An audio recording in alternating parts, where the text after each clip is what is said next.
Story के शुरुआत में हमें होली नाइट को दिखाया जाता है, फिर उनके कैप्टन को दिखाया जाता है जो अपने शॉट को एक टकले आदमी के सीने के आर पार कर दिया था। और गाइस, यही टकला आदमी हमारा एमसी है। फिर वो कैप्टन कहता है, हे वैम्पायर, क्या तुम्हें आधे साल तक छिपने में मजा आया? तुमने उस बीच बहुत से लोगों को मार डाला है ना, गंदे कमीने। ये होली नाइट का मजाक बनाने का एक अच्छा ट्रिक था, लेकिन अब तुम्हारा रोल यहीं पर खत्म होता है। अब तुम अपने मनमर्जी से काम नहीं कर सकते। गॉड नहीं चाहता कि तुम अब और जिंदा रहो। मुझे अपने ऊपर गर्व है, तुम्हारे वजह से मुझे वैम्पायर स्लेयर का टाइटल मिलेगा। चर्च को धोखा देना और होली नाइट के पनिशमेंट को मना करने का पाप तुम्हारे अपीयरेंस ने ही इन सभी पापों को साबित कर दिया है। ठीक है, तुम्हें ये पता होना चाहिए, इस पूरे समय हम तुम्हें जानबूझकर नहीं पकड़ रहे थे। ऐसा इसलिए क्योंकि मैं अपने स्क्वाड में देर से ज्वाइन हुआ था, इसलिए तुम्हें इजाजत दी गई, तुम जो चाहो वो कर सकते हो। और ऐसा इसलिए क्योंकि तुम एक वैम्पायर हो जो बहुत समय बाद दिखाई दिया है। हमने जानबूझकर धीरे धीरे काम किया ताकि ज्यादा से ज्यादा लोग हमारे तरफ ध्यान दें, और ये नॉन बिलीवर्स के लिए भी एक वार्निंग थी। फिर उसके बाद हमारा एमसी उस कैप्टन के ऊपर अटैक करते हुए सोचने लगता है, मुझे पता था ये दुनिया एक जंगल के जैसा है जहाँ जंगल का नियम काम करता है, ताकतवर कमजोरों का शिकार करता है। चाहे मैं कुछ भी सोचूं, इसका कोई मतलब नहीं बनता, क्योंकि जो ताकतवर होता है उसी के हाथों में जीना मरना तय होता है। इसलिए मैं भागता रहा, पर क्या आखिरी में ये सब चीजें मायने रखती हैं? और गाइस, इसी के साथ वो होली नाइट कैप्टन हमारे एमसी को टुकड़े टुकड़ों में काट देते हैं। फिर वो कहता है, तुम्हारा एग्जिस्टेंस ही चर्च के लिए शर्मिंदगी है। फिर उसके बाद हमारा एमसी सोचने लगता है, अगर मेरे को एक और बार चांस मिला तो मैं दोबारा नहीं भागूंगा। फिर उसके बाद हमारे एमसी को दिखाया जाता है जो चिल्लाते हुए उठता है। फिर वो हाफते हुए सोचने लगता है, अभी क्या हुआ, ये क्या चल रहा है? मुझे तो टुकड़ों में काट दिया गया था, मुझे यकीन है मुझे मार दिया गया था, तो मैं अभी कैसे जिंदा हूँ? क्या ये सपना है? नहीं, ये वही जगह है जब होली नाइट के पीछा करने से पहले मैं यहाँ रहा करता था। शायद ये आधे साल की बात है। मुझे लगता है ये सब्जुगेशन स्क्वाड का मुझे शिकार करने की पहले की बात है। क्या मैं पास्ट में वापिस आ गया हूँ? फिर वो अपना मुट्ठी कसते हुए कहता है, अगर ऐसी बात है तो ये जगह ब्रॉडविन का रिमोट फॉरेस्ट होगा, जहाँ पे लोगों का आना जाना नहीं चलता है, जहाँ पे लोग नहीं आते हैं। फिर उसके बाद बताया जाता है, हमारा एमसी जिंदा रहने के लिए इंसानों से दूर रहा करता था। वो कमजोर था, इसलिए वो छिपा रहता था, एक कमजोर वैम्पायर जिसका हर दिन मुश्किल से गुजरता था। और गाइस, हमारे एमसी का नाम यूजिन है, तो मैं अब से यूजिन कहूंगा। फिर बताया जाता है, यूजिन को इंसानों के खून की प्यास नहीं थी, लेकिन एक वैम्पायर होने की वजह से उसने एक बार इंसान के खून को चूस लिया, और उसकी एक गलती ने उसकी पूरी जिंदगी बर्बाद कर दी। अगले दिन ही उस जगह को मर्सनरीज ने नाकाबंदी कर दिया, और 5 दिन बाद होली नाइट उस विलेज पर पेट्रोलिंग करना शुरू कर दिए। इससे कोई फर्क नहीं पड़ता मैं कहीं भी भाग जाऊं, वो हमेशा मुझे पकड़ लेते थे। 12 साल तक मैं जानवरों के खून को पीकर जिंदा रहा। मुझे नहीं पता मैं फिर से पास्ट में कैसे वापस लौट आया, लेकिन अब वो गलती मैं दोबारा नहीं करूंगा। अगर मैं छिप भी जाऊं तो भी मैं पहले के ही जैसे मारा जाऊंगा। तो मेरे पास सिर्फ एक ही चॉइस है, मुझे इतना ज्यादा ताकतवर बनना है कि अगर वो मुझे ढूंढ भी लेते हैं तो वो मुझे मार नहीं पाएंगे। तो ठीक है, मैं अब वैम्पायर के तरीके से ताकतवर बनूंगा। अब बारी है अपने सरवाइव करने के तरीके को बदलने का। वैम्पायर ब्लड को ऑब्जॉर्ब करके अपना पावर बढ़ाते हैं। ब्लड का ओनर जितना ज्यादा ताकतवर होगा, उसके ब्लड से पावर भी उतना ज्यादा मिलेगा। फिर तभी दिखाया जाता है, पानी से एक क्रोकोडाइल टाइप का मॉन्स्टर निकलता है, और वो निकलते ही यूजिन के ऊपर अटैक कर देता है, पर यूजिन उसके अटैक से बच जाता है। फिर वो सोचने लगता है, अभी के समय इस कमजोर बॉडी के साथ मैं बचने के अलावा कुछ भी नहीं कर सकता, पर अगर मैं उसके ऊपर सिर्फ एक कट भी लगा दूं तो मैं उसके ब्लड को पी सकता हूँ। फिर उसके बाद वो अपने स्वॉर्ड से उस मॉन्स्टर के ऊपर अटैक करते हुए सोचने लगता है, पहले मैं सिर्फ जिंदा रहने के बारे में सोचता था, पर अब जब मुझे पता है कि मैं आखिर में मारा जाऊंगा, तो अब हेजिटेशन करने का कोई कारण नहीं है। इसलिए मुझे अपने दुश्मनों से ज्यादा ताकत की जरूरत है। पर जब वो अपने स्वॉर्ड से उस मॉन्स्टर के ऊपर अटैक करता है, तो उस मॉन्स्टर का स्केल पूरी तरह से टूट नहीं पाता, उल्टा यूजिन का स्वॉर्ड ही टूट जाता है। फिर वो मॉन्स्टर अपने पूंछ से यूजिन के ऊपर अटैक कर देता है, जिस अटैक से यूजिन टप्पा खाते हुए दूर फेंक आता है, और वो काफी इंजर्ड भी हो जाता है। फिर वो सोचने लगता है, मैंने इस मॉन्स्टर के ताकत को कुछ ज्यादा ही कम मान लिया था। फिर तभी वो मॉन्स्टर बिल्कुल यूजिन के पास आ जाता है और उसे खाने वाला होता है। फिर बताया जाता है, इस मॉन्स्टर का नाम रोमर है। ये भले ही डंजन मॉन्स्टर नहीं है, लेकिन एक काफी खतरनाक जंगली शिकारी है। कुछ रोमर के अंदर माना क्रिस्टल भी होता है। कभी कभी ये ऐसे जगह पर दिखाई देते हैं जहाँ पर माना क्रिस्टल भी नहीं होता है। माना क्रिस्टल किसी भी जेमस्टोन से ज्यादा कीमती होता है और रोमर के लिए माना क्रिस्टल बहुत ज्यादा इम्पोर्टेंट होता है। अगर मैं किसी तरह से इसके माना क्रिस्टल को पा गया तो सिचुएशन बदल जाएगी। मैंने इसे कम आंक लिया।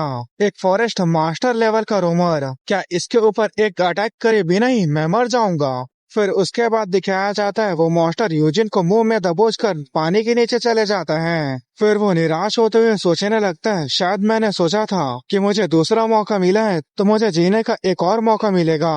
नहीं, मैं इस तरह से नहीं मर सकता। मैंने कभी भी अपने आप को ओवर एस्टिमेट नहीं किया।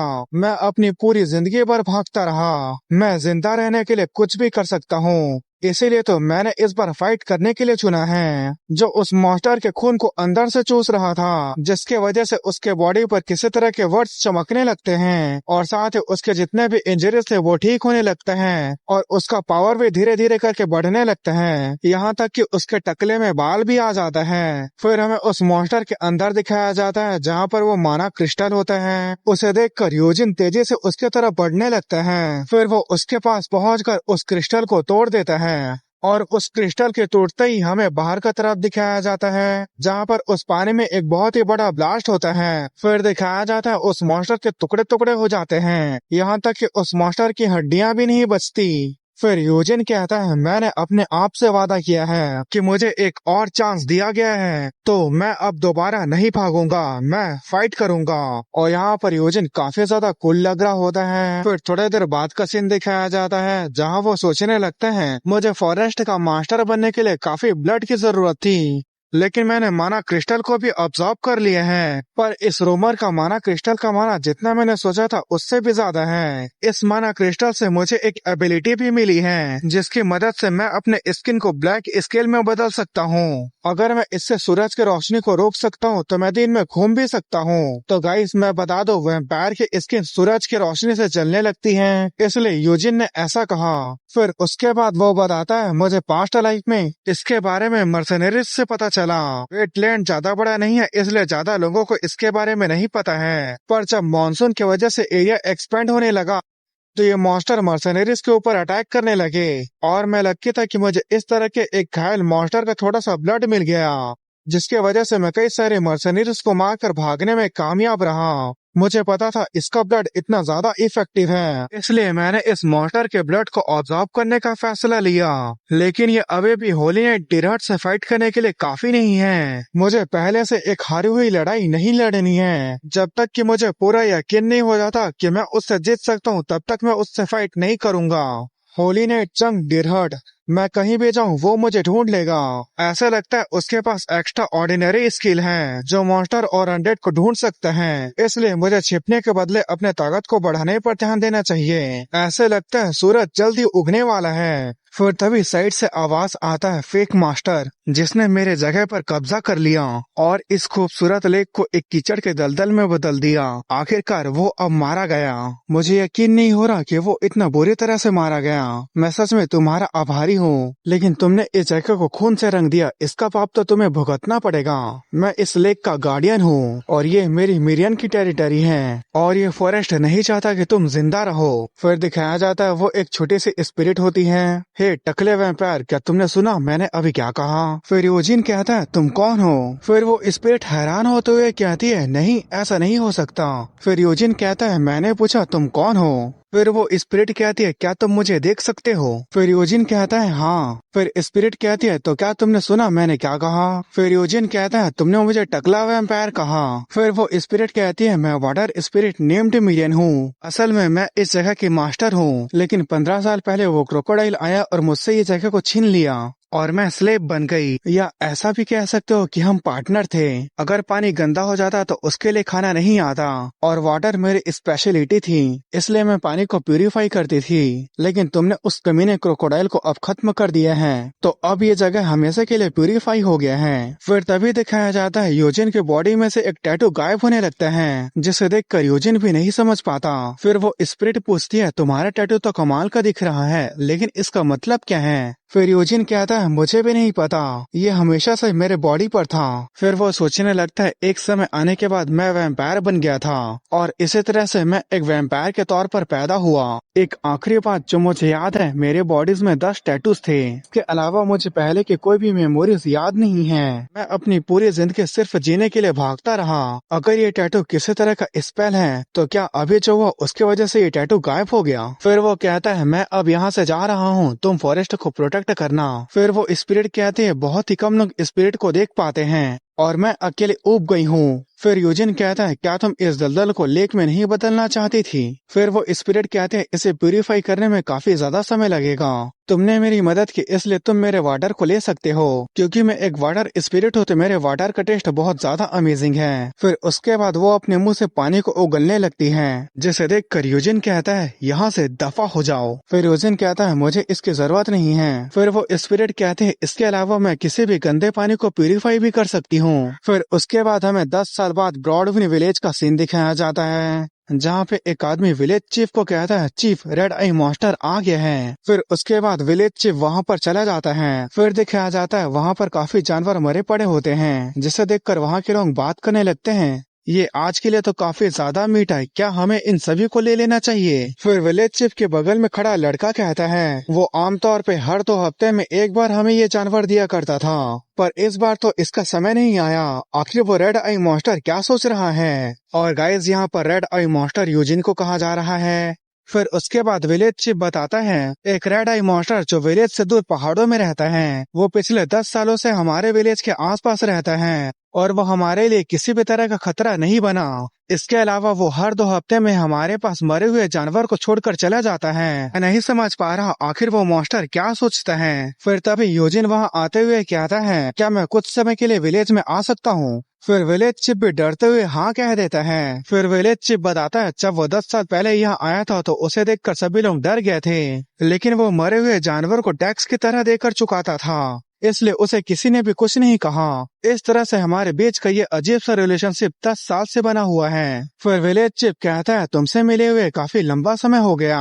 फिर यूजिन अपने मास्क को निकालते हुए कहता है बहुत लंबे समय से आइसोलेशन में रहने के बाद अब मैं पूरी तरह से ठीक हो गया हूँ, इसलिए मैं इस गुड न्यूज को यहाँ शेयर करने आया हूँ। मुझे इस विलेज से सच में काफी ज्यादा मदद मिली, इसलिए मैं इस फेवर को वापस करना चाहता हूँ। अगर कभी भी विलेज को कुछ होता है तो मेरी जरूरत पड़ने पर आप मुझे कभी भी बुला सकते हैं। और यूजिन के इतने हैंडसम चेहरे को देखकर विलेज के सभी लोग काफी ज्यादा हैरान हो जाते हैं और उन्हें ये यकीन नहीं हो रहा होता है कि वो लोग जिसे इतने सालों से रेड आई मॉन्स्टर कह रहे थे वो इतना ज्यादा हैंडसम है। फिर चीफ सोचने लगता है वो हमेशा मास्क पहना रहता था, पर क्या वो सच में इतना ज्यादा गुड लुकिंग था? फिर उसके बाद वाटर स्पिरिट को दिखाया जाता है जो कहती है आखिर तुम जानवरों का शिकार करके उन्हें क्यों देते हो? तुम क्या सोच रहे हो? एक वैम्पायर हमेशा ब्लड और लोगों को मारना चाहता है। फिर यूजिन कहता है इंसानी दुनिया में अपने चेहरों को दिखाना एक अच्छे भरोसे का सिंबल है। फिर वाटर स्पिरिट कहती है क्या तुम उन्हें दोस्त बनाना चाहते हो? क्या तुम उन लोगों को खाने वाली नहीं हो? तुमने कहा था कि तुम कुछ दिनों में चले जाओगे, तो उनके साथ इन्वॉल्व होने की क्या ही जरूरत है? फिर यूजिन कहता है मैंने सोचा था कि यहाँ कुछ भी नहीं होगा, पर मैं गलत था। जो कुछ यहाँ होने वाला है मैं सिर्फ उसे देखने वाला नहीं बन सकता।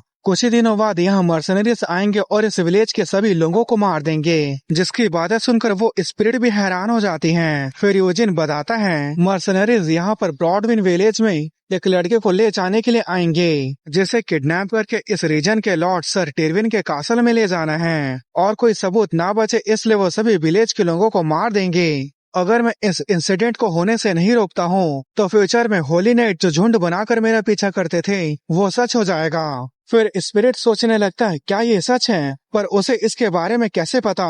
फिर वो कहता है क्या सच में वो गांव के सभी लोगों को मार देंगे? फिर वो सोचने लगता है मैंने कई दिन यूजिन के साथ बिताया है, लेकिन फिर भी मैं नहीं समझ पाता वो क्या सोच रहा है। फिर यूजिन कहता है तुम्हें जल्द ही पता चल जाएगा, मैं झूठ बोल रहा हूँ ये सच। अगर मुझे विलेज के लोगों को सही सलामत देखना है तो पहले मुझे उनके भरोसे को जीतना होगा। फिर स्पिरिट कहता है मर्सनरीज को उन्हें मारने से और तुम्हारा विलेज के लोगों को भरोसा जीतने से क्या लेना देना है?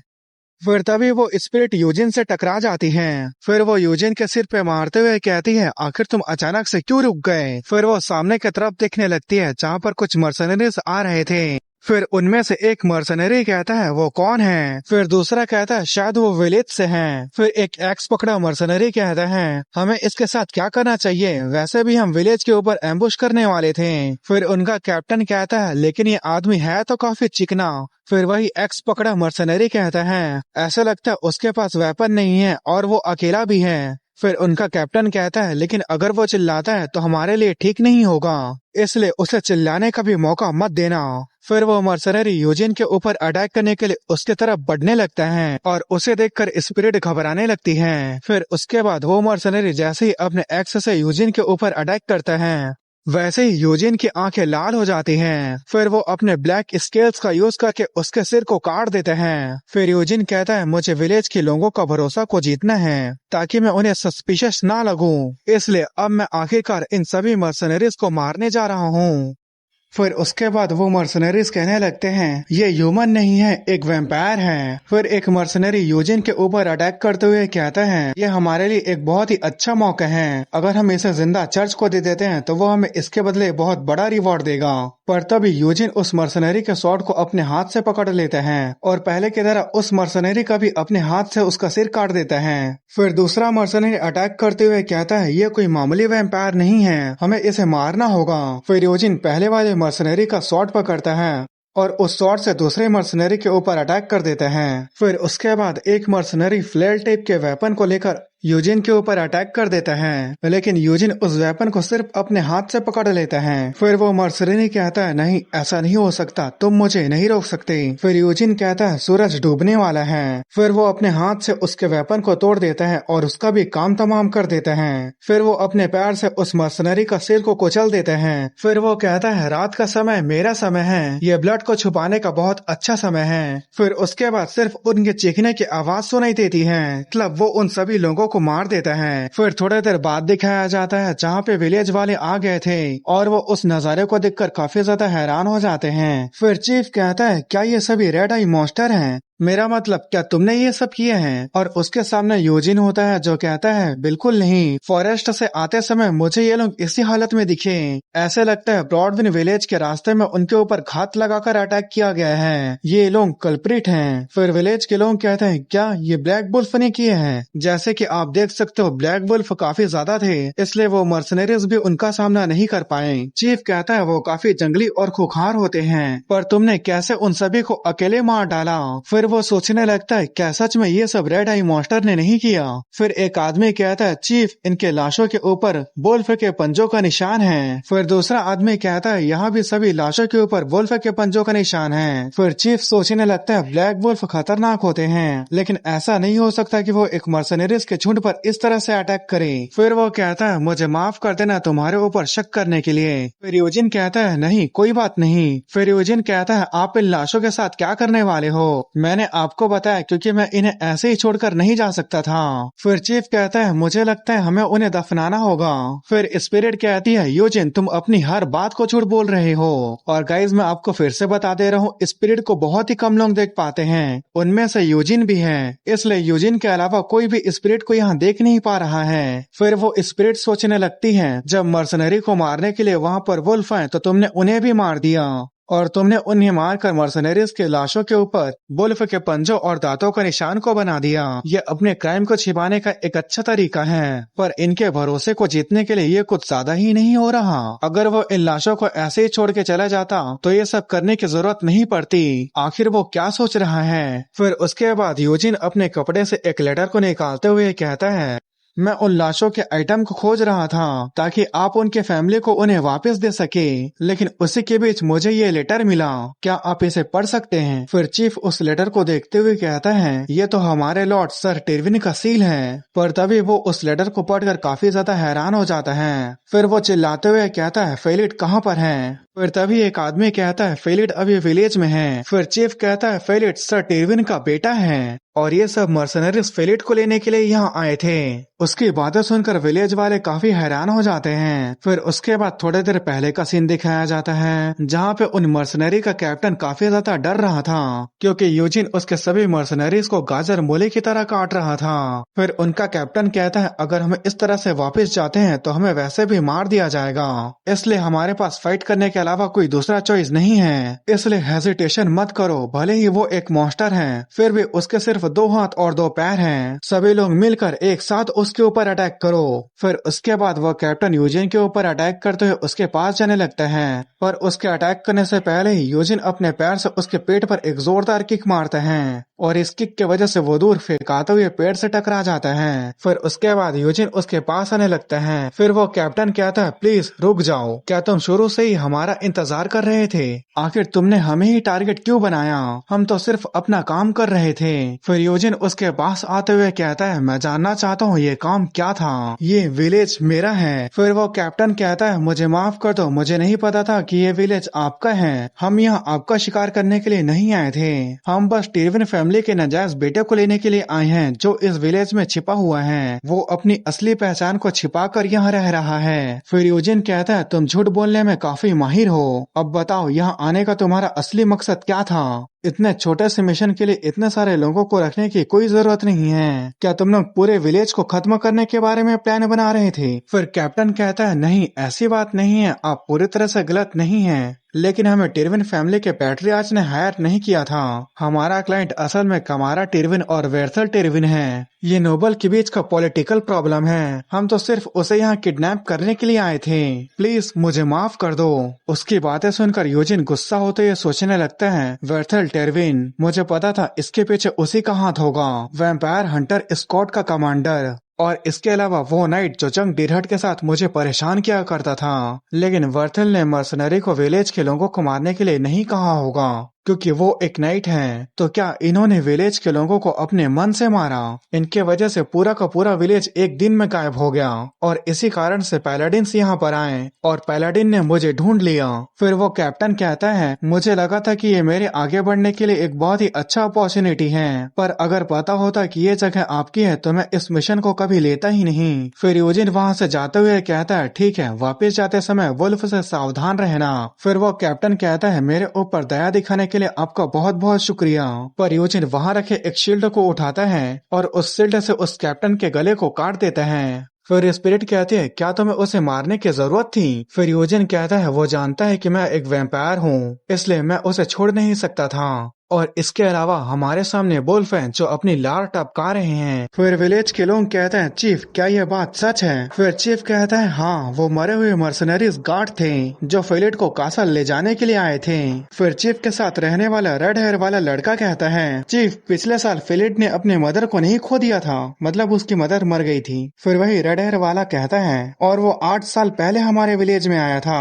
फिर चीफ कहता है, जो मर्सनरी फिलिट को हमारे रीजन के लॉर्ड के पास ले जाने वाले थे वो मर गए, अब हमें क्या करना चाहिए? फिर यूजिन कहता है, क्या उस फिलिट नाम के बच्चे को लॉर्ड के कासल में ले जाना जरूरी है? फिर चीफ हाँ कहता है। फिर यूजिन कहता है, ये मर्सनरीज वुल्फ से अपनी जान नहीं बचा पाए, लेकिन मैं उसे वुल्फ से बचाकर सिटी तक लेके जा सकता हूँ। आखिरकार मैं काफी लंबे समय से इस फॉरेस्ट में हूँ। फिर चीफ कहता है, क्या आप फिलिट को प्रोटेक्ट करेंगे? नहीं, हम आपको ऐसा करने के लिए नहीं कह सकते। फिर यूजिन कहता है, कोई बात नहीं, एक नाइट मदद करने के मौके को कभी भी नहीं छोड़ता। और एक नाइट की बातें सुनकर विलेज के सभी लोग काफी हैरान हो जाते हैं, और ऐसा ही हालत वाटर स्पिरिट का भी होता है। फिर यूजिन कहता है, मुझे देर से अपनी पहचान बताने के लिए माफ कर देना, मेरा नाम जन यूजिन है, मैं यूजिन हाउस से हूँ। उसकी बातें सुनकर स्पिरिट कहते हैं, आखिर कौन होगा जो तुम्हारी ऐसी बात पर यकीन करेगा?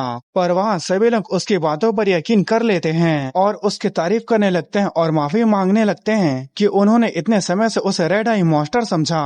फिर स्पिरिट कहती है, यूजिन भले ही ये झूठ है, लेकिन क्या ये कुछ ज्यादा ही नहीं हो रहा? फिर यूजिन कहता है, तुमने इन लोगों के रिएक्शन को देखा? इन लोगों ने पहले कभी एक नोबल को नहीं देखा है, और गाइस जो एक नाइट होता है वो भी नोबल माना जाता है। फिर वो सोचने लगता है, पूरा गाँव इस बात से काफी ज्यादा हैरान है कि उनके माउंटेन विलेज में फिलिट नाम का लड़का है, वो एक नोबल है जो इतने सालों से उनके साथ रहता है। इसलिए अगर मैं एक नोबल बनने का दिखावा भी करता हूँ तो उन्हें इसके बारे में नहीं पता चलेगा। फिर उसके बाद चीफ और विलेज के लोग यूजिन से काफी ज्यादा सवाल पूछने लगते हैं। फिर यूजिन कहता है, कुछ मेरे कारणों की वजह से मुझे मुझे इस फॉरेस्ट में आइसोलेशन में रहना पड़ा। फिर विलेज के लोग फिर से उसकी तारीफ करने लगते हैं। फिर चीफ कहता है लेकिन हमारा विलेज बहुत करीब है और हमारे पास आपको देने के लिए कोई अच्छा रिवॉर्ड नहीं है। फिर यूजिन कहता है कोई बात नहीं, मैं सिर्फ आराम करना चाहता हूँ और अपनी थकान दूर करना चाहता हूँ। क्या मैं आज रात विलेज में रुक सकता हूँ? फिर चीफ कहता है ये तो हमारे लिए ही खुशी की बात है, आज रात आप मेरे घर में रुक सकते हैं। फिर थोड़ी देर बाद का सीन दिखाया जाता है जहाँ पर यूजिन उसके घर में आ गया था।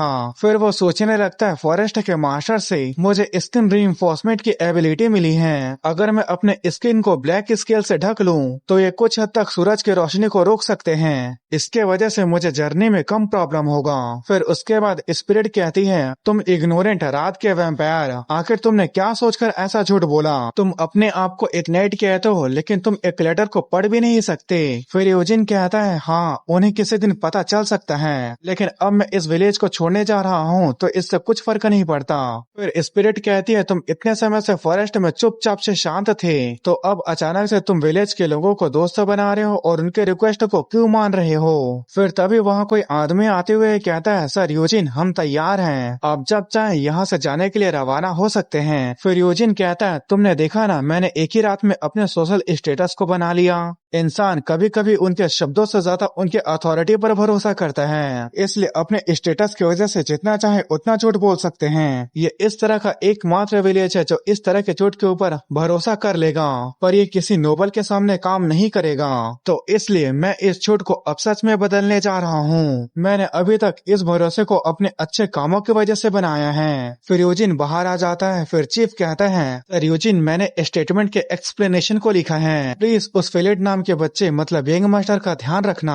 फिर फेलिट को दिखाया जाता है जो कहता है मेरा नाम फेलिट है सर यूजिन, मैं आपके गाइडेंस में रहूंगा।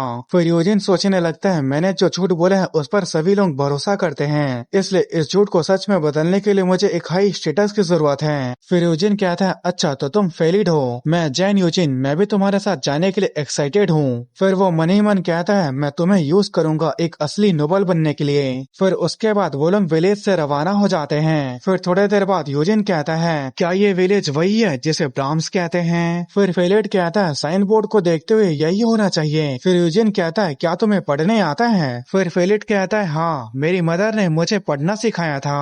मेरी मदर लो स्टेटस की थी इसलिए उन्हें अच्छा एजुकेशन नहीं मिल पाया। उन्होंने कहा था कि जिससे वो प्यार करती थी उसी ने ही उसे पढ़ना सिखाया था, मुझे नहीं पता था कि वो आदमी सर टिरविन होगा। फिर स्पिरिट कहती है तुम्हें उसे अपने आप को सिखाने के लिए कहना चाहिए। फिर यूजिन कहता है क्या तुम मुझे पढ़ना लिखना सिखा सकते हो? फिर फेलिट हैरान होते हुए कहता है क्या मैं? मुझे ये मत कहना कि आपको पढ़ने नहीं आता।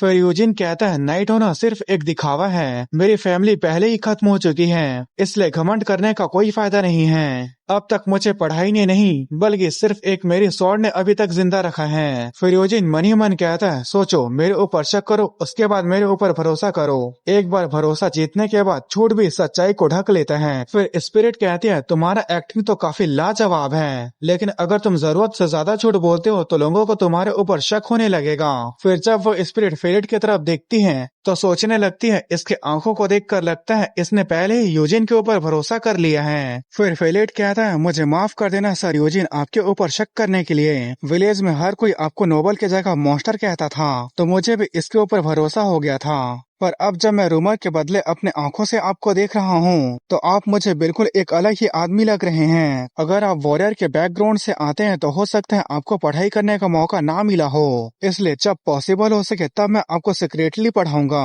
ताकि आपको दूसरों के सामने शर्मिंदा ना होना पड़े। पर तभी यूजिन को पीछे की तरफ से कुछ महसूस होता है। फिर दिखाया जाता है एक एरो बिल्कुल फेलिट के पास आ गया था, लेकिन यूजिन उसे रोक लेता है जिसे देखकर फेलिट काफी ज्यादा डर जाता है। फिर दिखाया जाता है उनके सामने कुछ बैंडिट आ जाते हैं जो आने जाने लोगों के सामान को लूटने का काम करते हैं। फिर एक बैंडिट कहता है तुमने इसे ठीक से नहीं किया। फिर क्रॉस बो वाला कहता है मैंने ठीक वैसे ही किया जैसे तुमने मुझे पहले सिखाया था। उसे देखकर फेलिट डरते हुए सोचने लगता है क्या ये बैंडिट हैं? फिर वो क्रॉस वो वाला कहता है क्या ये बैंडिट हैं? शायद तुम लोग यही सोच रहे होगे ना, तो ये सच होने वाला है। तुम लोग अपने सभी सामानों को नीचे रख दो और अपने जेब को भी खाली कर दो, अगर तुम जरा भी हिले तो तुम मारे जाओगे।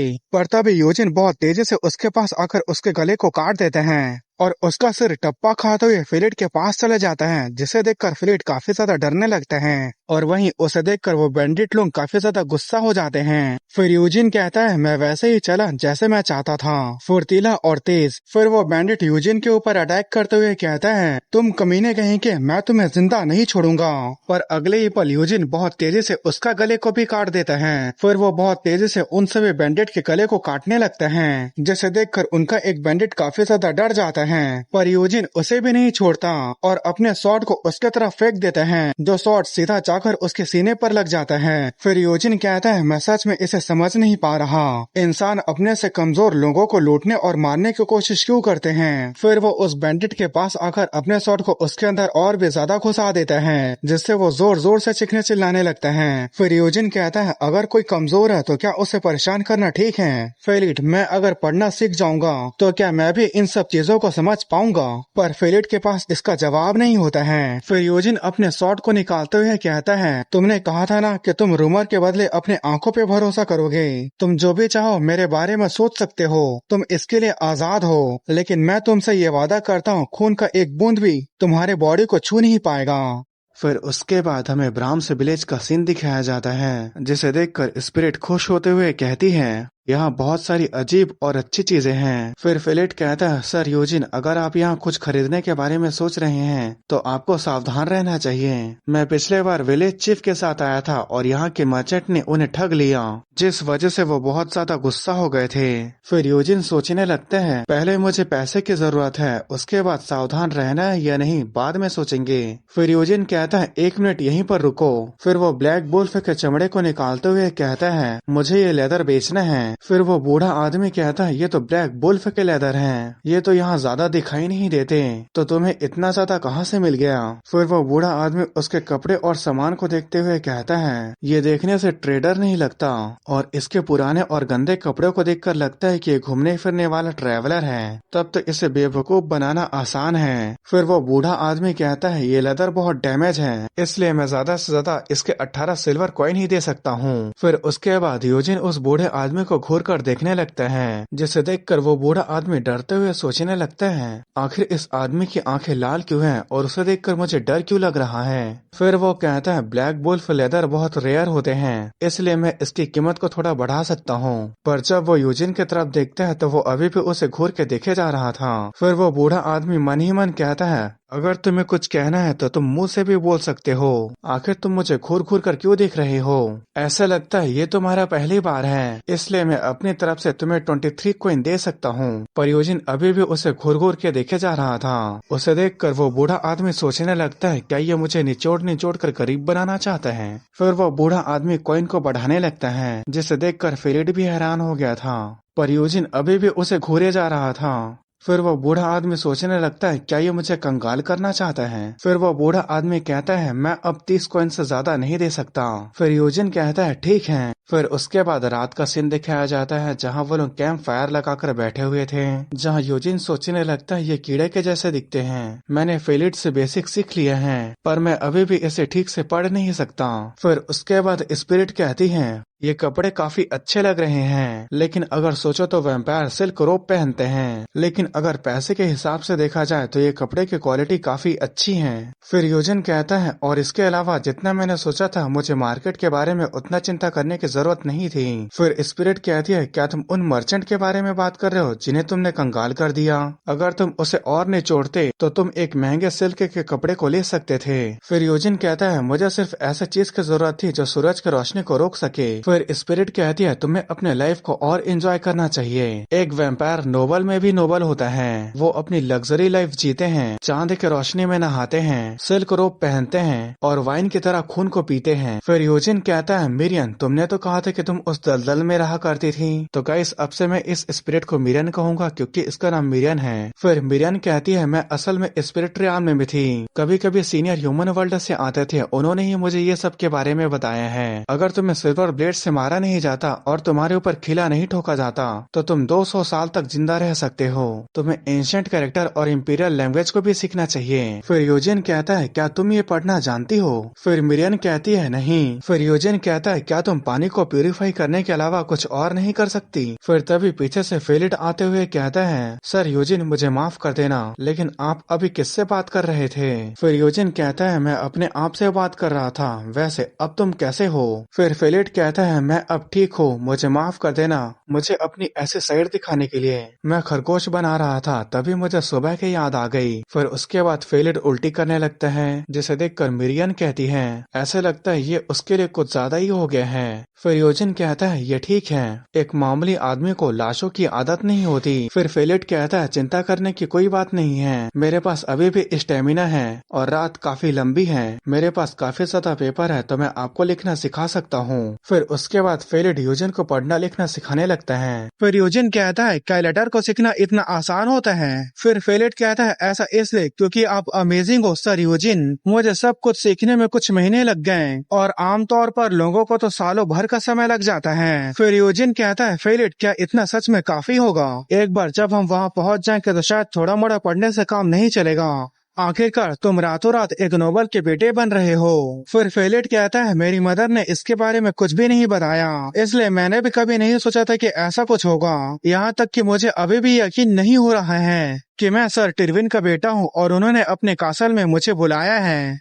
फिर तभी वहाँ कुछ मर्सनरीज आ जाते हैं जिनका कैप्टन कहता है हे दोस्तों, हमें कैंप करने के लिए एक अच्छी जगह ढूंढने में परेशानी हो रही है, अगर तुम लोग बुरा ना मानो तो क्या हम लोग अपना कैंप यहाँ पर लगा सकते हैं?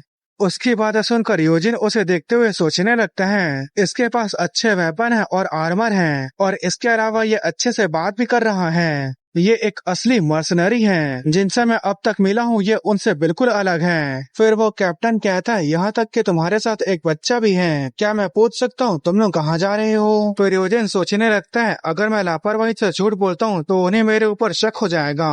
फिर वो कहता है हम लॉर्ड टिरविन के कासल की तरफ जा रहे हैं। फिर वो कैप्टन कहता है हम भी लॉर्ड टिरविन के कासल की तरफ ही जा रहे हैं, अगर तुम बुरा ना मानो तो क्या हम इस जगह पर अपना कैंप लगा सकते हैं? हमारे पास शराब, पानी और मीट है, हम उसे तुम्हारे साथ शेयर कर सकते हैं। फिर तभी वहाँ दूसरा मर्सनरी आते हुए कहता है कैप्टन क्या ये कुछ ज्यादा ही नहीं हो रहा? सीधी बात, हम यहाँ कैंप लगा रहे हैं, क्या तुम्हें इससे कोई दिक्कत है? फिर उनका कैप्टन कहता है इसे माफ कर दो, इसे हमारे मर्सनरी ग्रुप को ज्वाइन किए हुए ज्यादा समय नहीं हुआ है, इसलिए इसे नहीं पता लोगों से कैसे बात करना है, इसे मेरी तरफ से माफ कर दो। मेरा नाम पाटेक है और तुम्हारा नाम क्या है? फिर यूजिन कहता है मेरा नाम नाइट चैन यूजिन है। उसकी बात सुनकर वही येलो हेयर वाला मर्सनरी कहता है कैप्टन क्या आपने सुना इसने अपने आप को नाइट कहा? क्या आपको इसकी बातों पर यकीन है? आखिर ये किस तरह का नाइट है जिसके पास ना तो घोड़ा है और ना ही आर्मर है? फिर वो यूजिन के पास जाते हुए कहता है तुम नाइट नहीं हो, सच बताओ तुम कौन हो? और तुमने अपना नाम चन यूजिन बताया, मैंने ऐसे किसी फैमिली के बारे में नहीं सुना, कहीं ऐसा तो नहीं कि तुम एक नाइट बनने का दिखावा कर रहे हो? और उसकी ऐसी बातें सुनकर और उसकी ऐसी हरकतों से यूजिन भी गुस्सा होने लगता है। फिर वो सोचने लगता है मैंने फेलिट को पहले ही कह दिया है कि मैं नाइट हूँ, इसलिए अब मैं झूठ नहीं बोल सकता। ये मर्सनरीज यहाँ दूसरे कारण से आए थे, इसलिए इनके लिए ये जरूरी नहीं है कि मैं नाइट हूँ या नहीं, पर अगर ये सभी इसी बात को लेकर मेरे ऊपर प्रेशर डालते हैं तो मुझे इन सभी को खत्म करना होगा। और यही सोचते हुए यूजिन अपने शॉट को भी निकालने लगता है। फिर उसके बाद कैप्टन पाटेक रवन कहते हुए उसके कंधे पर हाथ रखता है। फिर उसके बाद वो उसके चेहरे पर एक जोरदार झापड़ मारता है और इस झापड़ से वो टप्पा खाते हुए दूर पेड़ से टकरा जाता है और वहीं पर बेहोश हो जाता है। फिर कैप्टन पाटेक यूजिन से उसकी गलती के लिए माफी मांगता है। फिर यूजिन कहता है तुम्हारी माफी काफी है, कैंप लगाने के लिए एक अच्छी जगह चुन लो। फिर कैप्टन पाटेक झुककर उसे शुक्रिया कहता है, अब से मैं जिनसे भी मिलने वाला हूँ वो सभी मेरे ऊपर शक करेंगे, इसलिए इससे बचने के लिए मुझे जल्द से जल्द एक असली नाइट बनना होगा।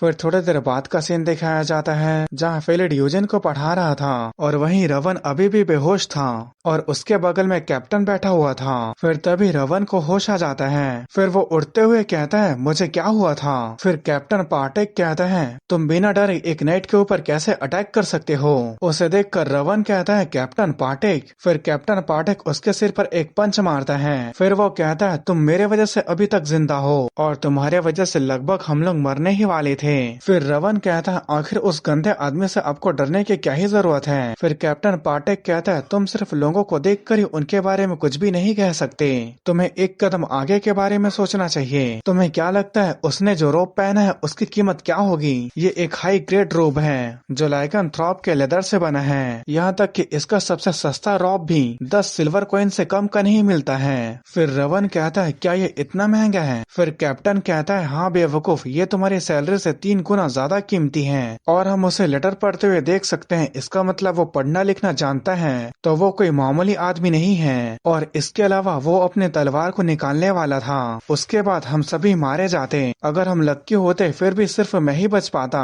फिर रवन कहता है पर कैप्टन ये आपको कैसे पता? फिर कैप्टन पाटेक कहता है जब तुम अपनी औकात जाने बिना से बुरी तरह से बात कर रहे थे तो उसने अपने राइट हैंड को रोप के अंदर रख लिया और अपने लेफ्ट पैर को पीछे की तरफ कर लिया। ये बैलेंस बनाकर एक खतरनाक अटैक करने का पोस्चर था। अगर मैं ज्यादा भी देरी करता तो तुम्हारा सिर कट के हवा में उड़ रहा होता। फिर रवन कहता है पर कैप्टन आप तो उसे रोक सकते हैं। फिर कैप्टन पाटेक कहता है वो एक नाइट है और तुम्हें पता नहीं नाइट कितना ज्यादा ताकतवर होते हैं। एक नाइट जो जन्म से ही वुडन शॉट को पकड़ लेता है, वो अपनी पूरी लाइफ लोगों को अच्छे तरीके से मारने के ट्रेनिंग में झोंक देता है। वो अपने मन से किसी भी अननोन डंजन में जाता है और वहाँ के मॉन्स्टर को मारते हुए मौत का सामना करता है। बैटलफील्ड में उसके हाथों कई लोगों के खून से रंगे होते हैं। फिर वो कई सारे मिलिट्री अचीवमेंट हासिल करने के बाद नोबल की नजरों में आता है। तब जाकर वो आखिरी में एक नाइट बनता है और एक नाइट बनने का नाटक करना सीरियस क्राइम है। अगर वो एक असली नाइट है तो प्रॉब्लम हो सकता है, पर अगर वो एक नकली नाइट है तो उससे भी बड़ा प्रॉब्लम हो सकता है, क्योंकि अगर कोई भी नकली नाइट बनने का हिम्मत करता है तो वो कोई मामूली आदमी नहीं हो सकता। जब तक वो अपने शॉर्टमैनशिप में कॉन्फिडेंट ना हो वो ये झूठ कभी नहीं बोलेगा। जो लोग अपने पूरे जीवन को अपने शॉर्ट के नाम कर देते हैं, तुम्हें क्या लगता है उसमें से कितने लोग नाइट बनते हैं? अगर कोई ऐसा आदमी जो 20 साल से ज्यादा उम्र का है और वो अपने आप को नाइट कहता है, इसका मतलब ये है कि वो काफी ज्यादा हाई स्किल्ड नाइट है। फिर रवन कहता है कैप्टन क्या वो आपसे भी ज्यादा ताकतवर है? फिर कैप्टन पाटेक कहता है हाँ शायद ऐसा हो सकता है, और इसके अलावा उसने कहा कि वो लॉर्ड टिरविन के कासल जा रहा है। मैंने सुना है कि उन्होंने कुछ समय पहले एक डंजन को खोजा है जिसे वो खोलने वाले हैं। शायद वो उन लोगों में ज्वाइन होने के लिए जा रहा है और हम भी वहीं पर जा रहे हैं, इसलिए हम फिर से दोबारा मिलेंगे। भले ही ये बात कैप्टन पाटेक रवन को बोल रहे थे और वो यूजिन से काफी दूर रहकर बातचीत कर रहे थे, पर तो भी यूजिन इन सभी बातों को सुन लेता है। फिर वो सोचने लगता है एक नाइट के टाइटल का वजन काफी ज्यादा होता है। मैं उम्मीद करता हूँ ये तरीका आगे भी काम करता रहेगा, पर मुझे इसके लिए और भी तैयारी करनी होगी। टिरविन फैमिली के पास इतने सारे स्किल्ड मर्सनरी होने के बाद भी उन्होंने फेलिट को लाने के लिए विलेज में इतने बेकार के मर्सनरी को क्यों भेजा? इसके बदले वो अपने सोल्जर को भी भेज सकते थे। ये बात बहुत ही अजीब है, यहाँ कुछ तो गड़बड़ है जो लोगों को पता नहीं। फिर उसके बाद यूजिन उन मर्सनरी के पास जाने लगता है, जिसे देखकर रवन डरते हुए कहता है आखिर वो हमारे तरफ क्यों आ रहा है? फिर यूजिन उनके पास जाते हुए कहता है तुमने कहा था कि तुम भी लॉर्ड टिरविन के कासल जा रहे हो। फिर उसके बाद वो अपना मास्क को उतारते और हाथ आगे बढ़ाते हुए कहता है अब जब हमारा डेस्टिनेशन एक है तो क्यों ना हम एक साथ ट्रेवल करें। और उसकी ऐसा चकाचौंध वाले हैंडसम चेहरे को देखकर वो लोग भी हाँ बोल देते हैं। फिर दिखाया जाता है वो लोग टिरविन के टेरिटरी मार्टेला में आ गए होते हैं। फिर यूजिन को दिखाया जाता है जो सोच रहा होता है ये अच्छी बात है, वो मेरे ऊपर यकीन करते हैं कि मैं एक असली का नाइट हूँ। उनके साथ ट्रैवल करने में हो सकता है मुझे कुछ जरूरी इंफॉर्मेशन मिल जाए, पर असली प्रॉब्लम तो वहाँ पहुँचने के बाद होगा। फिर तभी वह मिरियन आते हुए कहती है सर यूजिन, जैसे आपने ऑर्डर दिया था मैंने उन मर्सनरी की बातों को सुना है। फिर यूजिन कहता है क्या कोई काम का इंफॉर्मेशन है? फिर यूजिन बताता है मैंने मिरियन से जो सुना उसके हिसाब से लॉर्ड टिरविन की हेल्थ काफी खराब है, वो किसी भी समय मर सकते हैं और यहाँ कुछ ही दिन पहले ही इस जगह में एक नए डंजन को खोजा गया। अगर वो इस डंजन को क्लियर करने में कामयाब हो जाते हैं तो इससे उन्हें बहुत ज्यादा फायदा होगा। लेकिन अभी के समय टिरविन फैमिली के पास पैसे और सोल्जर दोनों की कमी है, इसलिए वो एक्सप्लोरेशन करने के लिए इस डंजन को नहीं खोल सकते। फिर उसके बाद मिरियन कहती है लेकिन अगर लॉर्ड टिरविन मर जाते हैं तो उस बच्चे का क्या होगा? वो बच्चा वहां पहुंचने के बाद भी फिर से अनाथ हो जाएगा। फिर यूजिन कहता है इससे मेरा कोई लेना देना नहीं है। फिर मिरियन कहती है तो फिर तुम क्या सोच रहे हो, अगर क्या होगा वो अपने ब्रदर्स के हाथों कुत्ते की मौत मारा जाए। फिर यूजिन सोचने लगता है लॉर्ड टिरविन ने फेलिट को शायद इसलिए बुलाया है क्योंकि वो मरने से पहले अपने बच्चे के चेहरे को देखना चाहता है, पर अब से तुम्हारी और मेरी किस्मत बदलने वाली है। फिर थोड़ी देर बाद दिखाया जाता है जहां वो लोग पहुंच गए होते हैं। फिर उसके बाद बताया जाता है ये रोज कासल मतलब लॉर्ड टिरविन का कासल है। उसे देखकर यूजिन सोचने लगता है मैंने जितना सोचा था ये उससे भी ज्यादा बड़ा है। और उसे देखकर मिरियन कहती है तुम्हें अपने रैंक को जल्दी से बढ़ाना होगा ताकि हम भी ऐसे कासल में रह सके।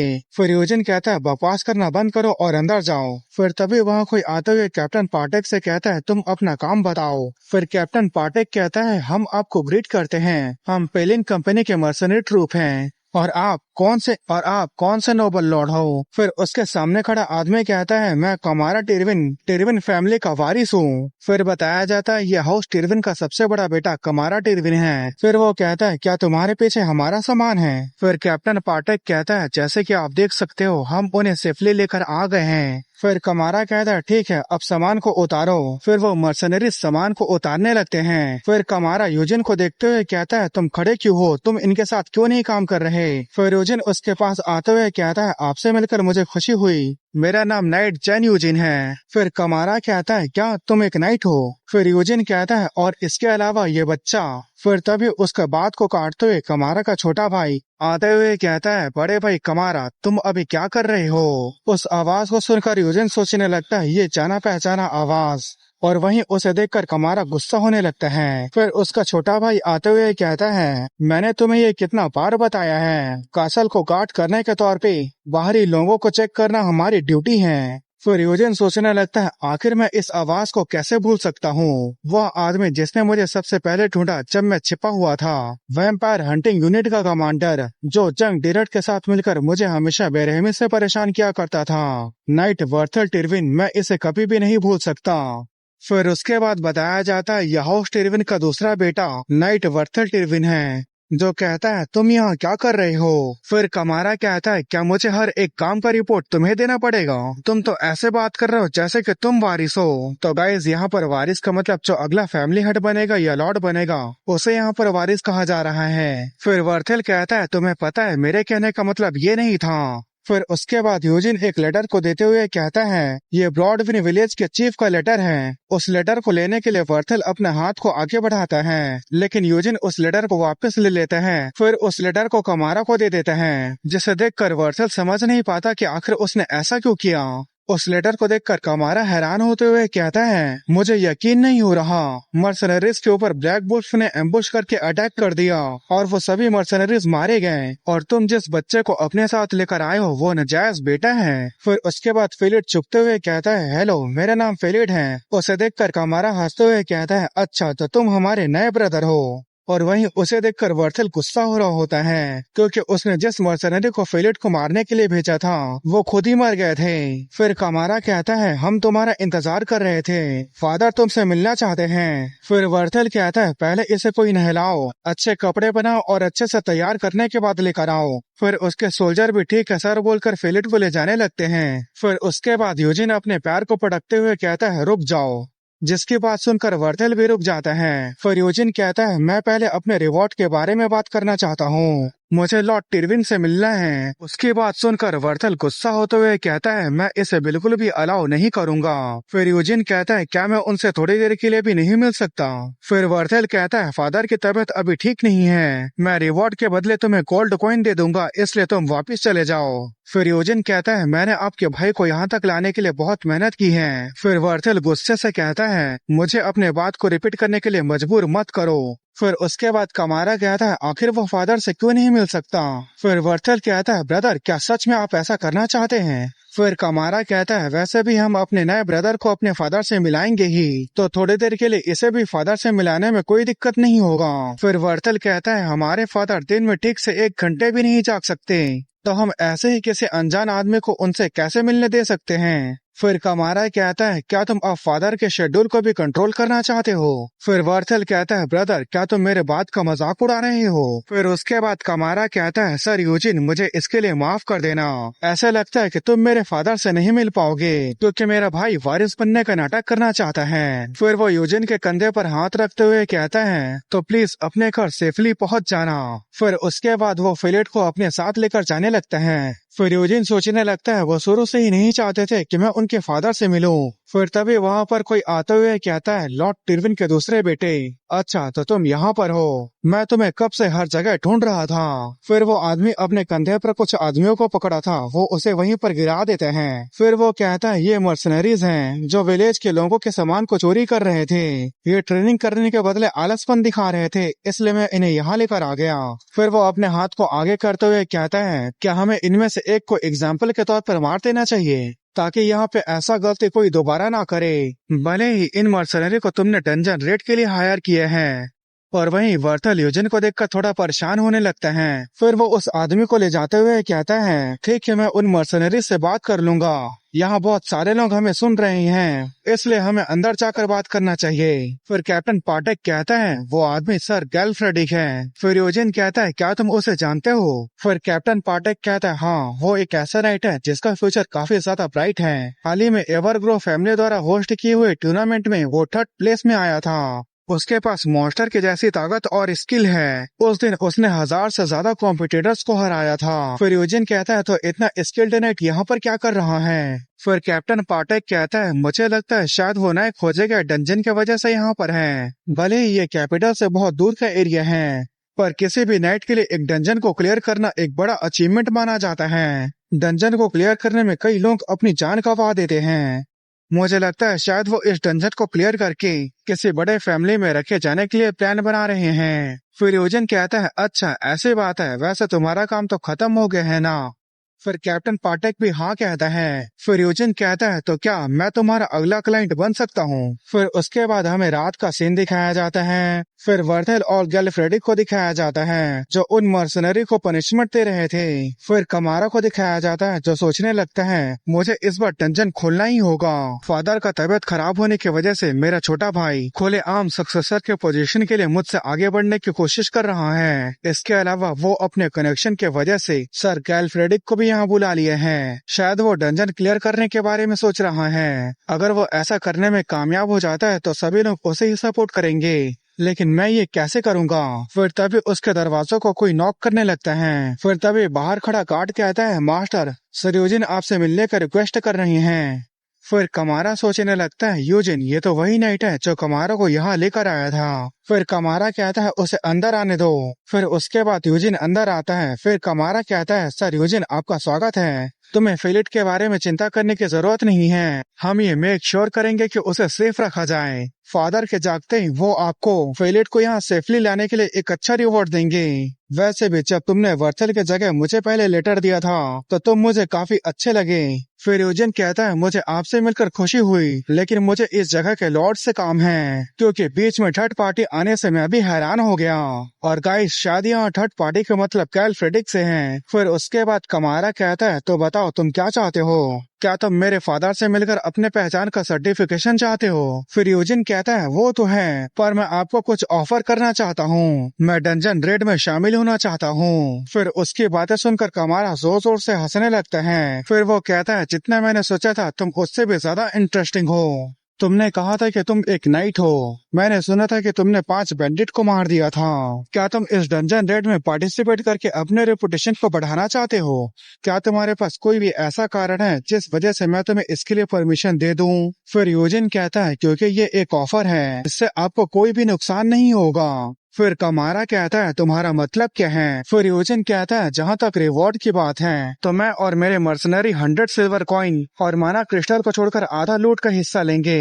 फिर कमारा कहता है सच में ये काफी अच्छा ऑफर है, लेकिन मुझे शक है, तुम्हें तो ये पता ही होगा कि तुम एवरेज मार्केट प्राइस से कम मांग रहे हो। फिर यूजिन कहता है क्या आपको ये ऑफर पसंद आया या नहीं? फिर कमारा सोचने लगता है नाइट हमेशा सम्मान से जीते हैं और सम्मान से मरते हैं। उसके कपड़ों को देखकर ऐसे लगता है कि वो एक ट्रैवल करने वाला नाइट है जिसके सपोर्ट में कोई भी हाउस नहीं है। फिर भी वो पैसों का लालची नहीं है, उसके लिए सम्मान सबसे ज्यादा मायने रखता है। फिर यूजिन कहता है मुझे कोई भी जल्दबाजी नहीं है, बल्कि जल्दबाजी तो आपको करना चाहिए। और ये बात कमारा को भी समझ में आ जाता है कि वर्थल के पास गैल फ्रेडिक है, जो अगर डंजन क्लियर कर लेता है तो उसका सक्सेसर का पोजीशन खतरे में पड़ सकता है।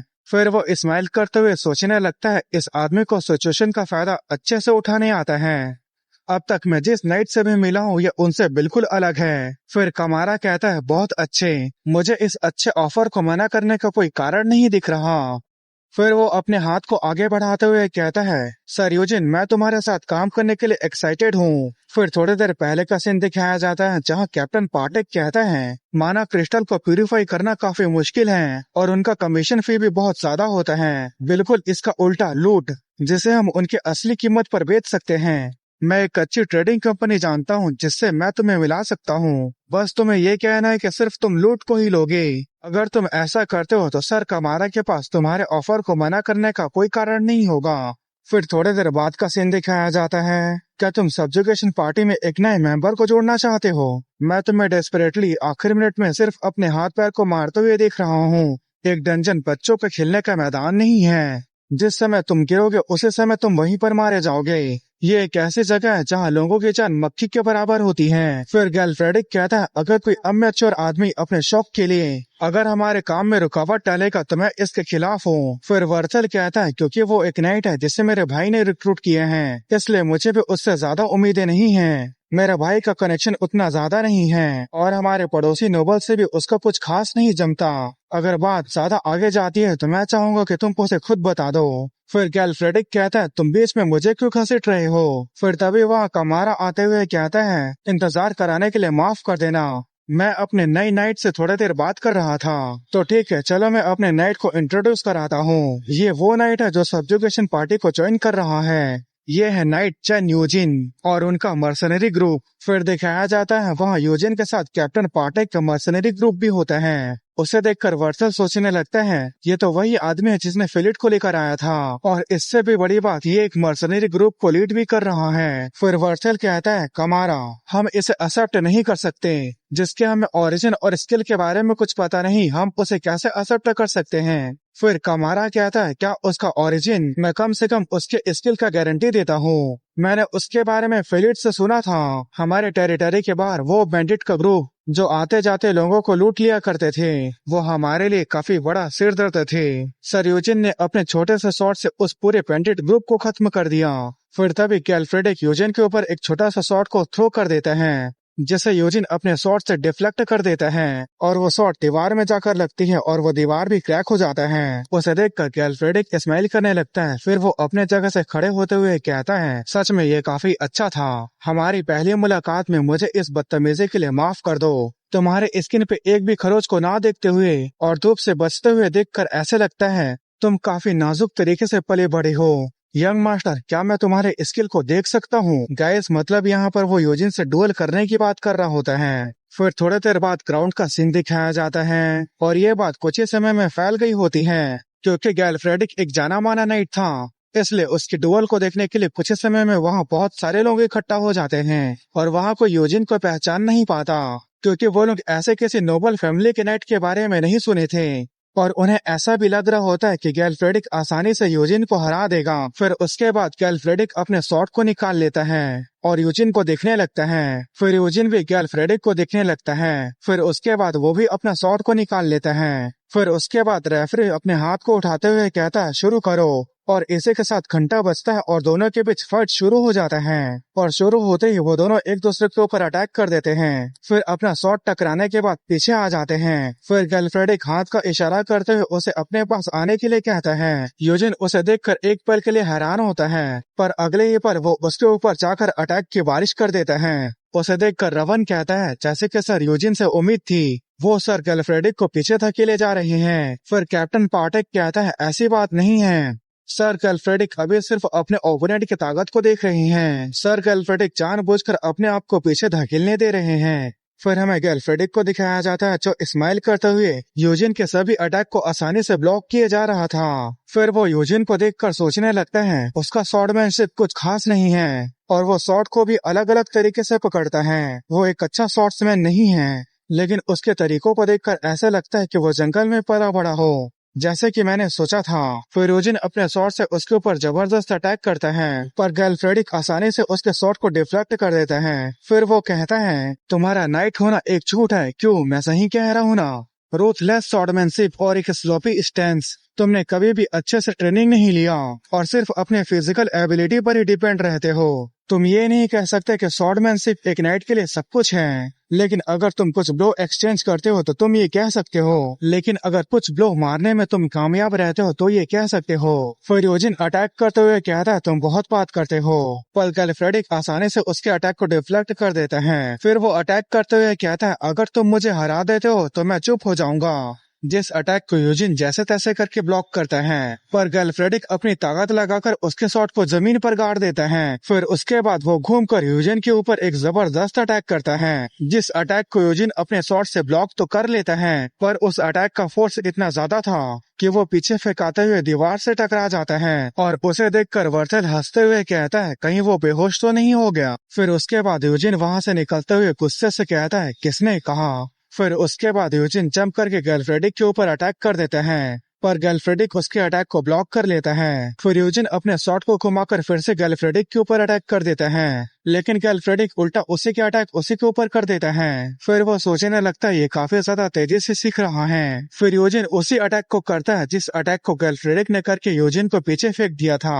पर गर्लफ्रेडिक भी इसके लिए तैयार था। फिर उसके बाद जैसे ही उन दोनों का शॉट एक दूसरे से टकराता है, उन दोनों का शॉट टूट जाता है। फिर उसके बाद वो दोनों हाथ से ही फाइट करना शुरू कर देते हैं, जहां वो दोनों अपनी पूरी ताकत लगा रहे थे, पर गर्लफ्रेडिक को इसमें दिक्कत होने लगता है। फिर वो सोचने लगता है इसकी बॉडी तो मेरे से ज्यादा छोटी है, तो इसमें इतना ज्यादा ताकत कैसे हो सकता है। ठीक है, मैं इसे एक्नॉलेज करता हूँ, फिजिकली ताकत के मामले में वो मेरे से कहीं ज्यादा ताकतवर है, लेकिन अगर एक्सपीरियंस की बात की जाए तो मैं उससे कहीं ज्यादा आगे हूँ। फिर उसके बाद गर्लफ्रेडिक पीछे हट जाता है और यूजिन को अपने तरफ खींचने लगता है। फिर वो अपने हाथ को घुमा देता है जिससे वो नीचे की तरफ गिरने लगता है, जिससे उसे यूजिन को पंच करने का एक अच्छा मौका मिल जाता है। लेकिन यूजिन अपने दूसरे हाथ को जमीन पर रखता है और घूमकर अपने पैर से बैलेंस बना लेता है, जिसे देखकर गर्लफ्रेडिक भी हैरान था। फिर उसके बाद यूजिन उसके तरीके को उल्टा उसी के ऊपर यूज करता है, वो भी गर्लफ्रेडिक को अपने तरफ खींचता है। उसे देखकर गर्लफ्रेडिक हैरान होते हुए सोचने लगता है उसने बिल्कुल मेरे जैसे ही कॉपी किया। उसकी इतनी जल्दी सीखने की एबिलिटी और उसके इस तरह का सर्वाइवल इंस्टिंक्ट, आखिर ये आदमी आया कहाँ से है। फिर यूजिन गर्लफ्रेडिक के ऊपर पंच मारने वाला होता है और गर्लफ्रेडिक भी मान लेता है कि यही उसका हार है। फिर यूजिन गर्लफ्रेडिक के ऊपर एक जोरदार पंच मारता है और इस पंच का फोर्स गर्लफ्रेडिक के स्वॉर्ड अटैक से भी ज्यादा होता है। इस पंच से वो फेंकाते हुए दीवार से टकरा जाता है और इससे दीवार भी टूट जाता है और इस पंच से गर्लफ्रेडिक भी बेहोश हो जाता है। उसे देखकर वहाँ सभी लोगों के साथ रेफरी भी काफी हैरान हो जाता है। फिर उसके बाद रेफरी कहता है इस डुअल का विनर नाइट चेन यूजिन है। इस एपिसोड के शुरुआत में हमें दिखाया जाता है यूजिन के जीतने के बाद पूरी भीड़ नाइट चेन यूजिन की नारे लगाने लगती। फिर रवन चिल्लाते हुए कहता है देखा तुम लोगों ने, वो हमारा नाइट है। और वहीं कैप्टन पांडेक उसकी बातें सुनकर सोचने लगता है ये बच्चा पहले से ही नाइट चेन यूजिन को हमारा नाइट बता रहा है। फिर उसके बाद हमें गर्लफ्रेडिक को दिखाया जाता है जैसे होश आ गया था। फिर उसके बाद वो अपने जगह से खड़े हो जाता है। फिर वो यूजिन की तरफ जाने लगता है और वहीं यूजिन गर्लफ्रेडिक को देखकर हैरान हो गया था। फिर उसके बाद गर्लफ्रेडिक यूजिन के हाथों को पकड़ता है और उसके हाथों को उठाते हुए कहता है जो आज रात का विनर है उसके लिए तालियां बजाओ। और इस बात से यूजिन भी हैरान था। फिर उसके बाद वो जगह तालियों के गड़गड़ाहट से गूंजने लगती है, पर वहीं दूसरी तरफ वर्थल को काफी गुस्सा आ रहा था। फिर उसके बाद हमें अगले दिन का सीन दिखाया जाता है जहां सुबह सुबह उसके पास कमारा आ गया था और वो उसकी काफी ज्यादा तारीफ कर रहा था। फिर तभी वहां रवन आता है और चुपते हुए कहता है सर यूजिन क्या आपने मुझे बुलाया। उसे देखकर यूजिन सोचने लगता है ये वाला मुझे पसंद आया। फिर तभी वहाँ गर्लफ्रेडिक आते हुए कहता है ये तो मेरा फ्रेंड और आर्म रेसलिंग का कॉमरेड सर चेन यूजिन है। वैसे क्या तुम्हें अच्छे से नींद आई? मेरे चेहरे पर इतना जोर से लगा था कि मैं पूरी रात ठीक से सो नहीं पाया। तुम देख सकते हो ना मेरे चेहरे पर अभी भी चोट का निशान है। उसकी बातें सुनकर यूजिन सोचने लगता है तो क्या वो और मार खाना चाहता है। फिर हमें थोड़ी देर बाद का सीन दिखाया जाता है जहाँ यूजिन के सामने कई प्रकार का शानदार खाना था। फिर वहीं पर एक सर्वेंट होता है जो कहता है, लॉर्ड कमारा टिरविन ने मुझे ऑर्डर दिया है कि मैं पर्सनली आपका देखभाल करूंगा, क्योंकि आपको डंजन में जाना है, इसलिए आपको अच्छे से खाना होगा और आराम करना होगा। फिर वो लोग पूछने लगते हैं कि उसे क्या चीजें पसंद है ताकि वो उन चीजों की तैयारी पहले से करके रखे। फिर वाटर स्पिरिट मीरन हंसते हुए कहती है, तुम इन्हें बिल्कुल भी नहीं बता सकते कि वैम्पायर को खाने की जरूरत नहीं पड़ती है। अगर तुम इन्हें खाते हो तो तुम्हारा पेट दर्द करने लगेगा। फिर यूजिन कहता है, मैं अपने खाने का ध्यान खुद रख लूंगा, इसलिए तुम लोग यहाँ से चले जाओ। पर इस बात से वहाँ के सर्वेंट परेशान होते हैं। फिर यूजिन एक सीरियस लुक के साथ कहता है, और सर कमारा को ये कह देना कि मुझे अकेला रहना पसंद है। फिर यूजिन सोचने लगता है, दर्जनों से भी ज्यादा सालों तक मैं माउंटेन के गहराई में अकेले रहता था, इसलिए मुझे अभी भी लोगों के साथ रहने की आदत नहीं है। फिर हमें थोड़े देर बाद का सीन दिखाया जाता है जहाँ यूजिन गिलफ्रेडिक और कमारा के साथ था। पर तभी वहाँ पर फेलिड आ जाता है और वो कहता है, सर यूजिन। उसकी आवाज सुनकर यूजिन पीछे मुड़कर देखता है। फिर फेलिड कहता है, सर यूजिन, क्या आप ठीक हो? फिर उसके बाद हमें कुछ देर पहले का सीन दिखाया जाता है जहाँ पे एक आदमी कह रहा था, मैं गलत था मेरे लॉर्ड, कम से कम मुझे जान से मत मारो। फिर हमें वर्थल को दिखाया जाता है जो कहता है, अगर तुमने अपना काम ठीक से किया होता तो ऐसा गड़बड़ नहीं होता। अगर तुमने विलेज में ही उस बच्चे को मार दिया होता तो वो लाल आंखों वाला नाइट यहाँ तक कभी नहीं आता। फिर सब मेरे प्लान के हिसाब से होता। फिर वो आदमी जिसे वर्सल बुरी तरह से पीट रहा था वो माफी मांगते हुए कहता है, वो मर्सनरीज अपने काम को करने में माहिर थे, मुझे पता नहीं वो इस बार कैसे फेल हो गए। फिर वर्थिल कहता है, वो निकम्मे लोग ब्लैक वुल्फ के झुंड से मारे गए, क्या तुम्हें ये दिखाई नहीं दे रहा? और मेरी रिक्वेस्ट उन्हें भेज दी। क्या तुम्हारी ये आंख डेकोरेशन के लिए है? अगर ये बेकार है तो मुझे लगता नहीं कि अगर मैं इसे निकाल भी दूं तो कुछ फर्क पड़ेगा। फिर उसके बाद उस आदमी की वहाँ सिर्फ चीखें गूंजने लगती हैं। फिर उसके बाद वर्थल कहता है, अब मुझे क्या करना चाहिए? मैं किसी ऐसे आदमी को मार नहीं सकता जो पहले ही कासल के अंदर आ चुका है। आखिर में मेरे पास एकमात्र यही तरीका है। इस तरीके में कोई लाश के बारे में भी नहीं पूछेगा।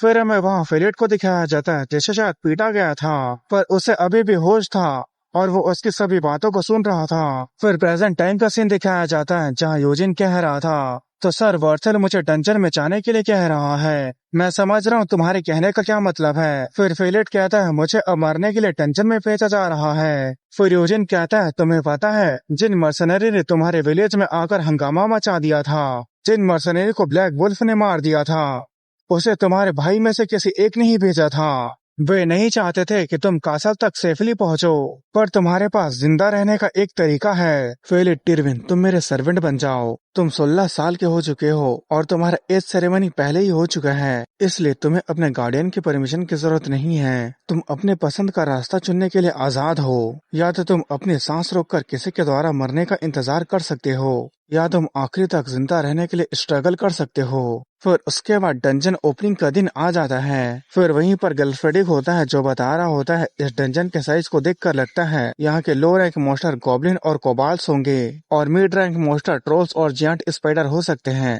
पर हाई रैंकिंग मॉन्स्टर के बारे में अंदाजा लगाना इम्पॉसिबल है। हमें सिर्फ मिड रैंक मॉन्स्टर को मारना है। अगर हमारा सामना हाई रैंकिंग मॉन्स्टर से होता है तो हमें पीछे हट जाना है। फिर हमें कमारा को दिखाया जाता है जो पूछ रहा होता है, क्या तुमने फेलिड को देखा? फिर वो लोग कहते हैं, क्या फेलिड? फिर कमारा कहता है, हाँ वो कहाँ है, मैंने उसे यहीं पर असाइन किया था। फिर वहीं पर खड़ा एक आदमी कहता है, क्या आप उस बच्चे की बात कर रहे हैं? फिर हमें दिखाया जाता है फेलिड और यूजिन आपस में बात कर रहे होते हैं, जिसे देखकर कमारा उनके पास जाते हुए सोचने लगता है वो बचने के लिए उस कमीने से चिपके रहने की कोशिश कर रहा है। फिर वो उसके पास आते हुए कहता है, फेलिड, लगता है तुम यहाँ अपना समय बर्बाद कर रहे हो। क्या तुम भूल गए हो जो मैंने तुमसे कहा था? जल्दी करो, अपने बैग को उठाओ और जो पोजीशन तुम्हें मिला है उस पोस्ट में जाकर इंतजार करो। पर फेलिड यूजिन के पीछे छिप जाता है। उसे देखकर वर्थल चिल्लाते हुए कहता है, हे बच्चे, क्या तुम्हें समझ में नहीं आ रहा मैंने क्या कहा? और वो फेलिड को पकड़ने वाला होता है, पर तभी यूजिन वर्थल के हाथ को पकड़ लेता है और कहता है, उसके ऊपर हाथ मत उठाओ। फिर वर्थल कहता है, तुम ये क्या बकवास कर रहे हो? फिर यूजिन कहता है, बकवास मैं नहीं बल्कि तुम कर रहे हो। तुम एक ऐसे बच्चे को डंजन में भेज रहे हो जिसके पास सिर्फ किचन के चाकू चलाने का एक्सपीरियंस है। क्या तुम्हारा दिमाग ठिकाने में भी है? पर वर्थल अपने हाथ को छुड़ाते हुए कहता है, मैं तो बस अपने छोटे भाई को ताकतवर बनाना चाहता हूँ। तुम अपनी औकात नहीं जानते। तुम इस पोजीशन में नहीं हो कि तुम मुझसे बात करो। फिर योजिन कहता है, मुझे ऐसे लगता है कि तुम ही अपना औकात नहीं जानते। ये बच्चा कल से मेरा सर्वेंट बन चुका है। यहाँ जितने भी लोग मौजूद हैं वो इसे वेरीफाई कर सकते हैं। इसका मतलब हमारा बॉन्ड खून के रिश्ते से भी ज्यादा गहरा है। अगर तुमने इस बच्चे के ऊपर एक उंगली भी रखी तो मैं ये मानूंगा कि तुम मुझे चैलेंज कर रहे हो। अगर तुम ये चाहते हो कि हम डंजन के अंदर जाने से पहले अपने बॉडी को थका दे तो तुम्हें इसके नतीजे के लिए भी तैयार रहना चाहिए। फिर वर्थल कहता है, तुम्हें ऐसा करने की परमिशन किसने दी? क्या तुम्हें लगता है कि तुम दूसरे फैमिली के बच्चे को बिना उनके फैमिली मेंबर के परमिशन के ले जा सकते हो? फिर वो फिलिट को कहता है, ये तुम्हारे फ्यूचर में रुकावट बनेगा। पर उसके पीछे खड़े जितने भी मर्सनरी और सोल्जर्स थे वो सभी यूजिन और गेल्फ्रेडिक के डुअल की तारीफ करने लगते हैं और वो कह रहे होते हैं कि वो हमारे लीडर बनने के लिए बहुत अच्छे हैं। जिसकी बातें सुनकर वर्थल को गुस्सा आ जाता है। तभी वह कमारा आते हुए कहता है, मुझे मेरे छोटे भाई को सर यूजिन को देने में कोई भी दिक्कत नहीं है। मैं सर यूजिन के ऊपर भरोसा करता हूँ। आखिरकार वो 16 साल का हो गया है और उसका एज सेरेमनी भी पूरा हो गया है। वो अब एक अडल्ट है और एक अडल्ट होने के नाते वो अपने रास्ता खुद चुन सकता है। फिर यूजिन सोचने लगता है, फिलिट एक शिकार है। एक बार जब कमजोर लोग शिकार बन जाते हैं तो उनके लिए जिंदा रहना आसान नहीं रहता। भले ही वो अपने सांस को रोक कर छिपे हो, फिर भी शिकारी अपने शिकार को जब तक मार नहीं देता तब तक वो उसका पीछा करना नहीं छोड़ता। अगर तुम ताकतवर नहीं बन सकते तो तुम्हें जिंदा रहने के लिए ताकतवर लोगों के साथ रहना होगा और यही एकमात्र जिंदा रहने का तरीका है। फिर तभी वह एक सोल्जर आते हुए कहता है, हमने डंजन को अच्छे से चेक कर लिया है, अब आप डंजन को खोल सकते हो। फिर उसके बाद गेल्फ्रेडिक कहता है, तो ठीक है, चलो चलते हैं। फिर तभी डंजन के दरवाजे को खोल दिया जाता है। फिर गेल्फ्रेडिक पीछे मुड़कर कहता है, अब इसके आगे तुम्हारी जान तुम्हारे हाथों में है, इसलिए अंदर जाकर जी जान से फाइट करने के लिए तैयार हो जाओ। फिर उसके बाद वो सभी लोग डंजन के अंदर चले जाते हैं और कमारा बाय बाय करते हुए कह रहा होता है, हम 4 दिन बाद फिर से मिलेंगे। और फिलिट कह रहा होता है, सर यूजिन अपना ध्यान रखना। और वो मन ही मन कह रहा होता है, भगवान उनका ख्याल रखना।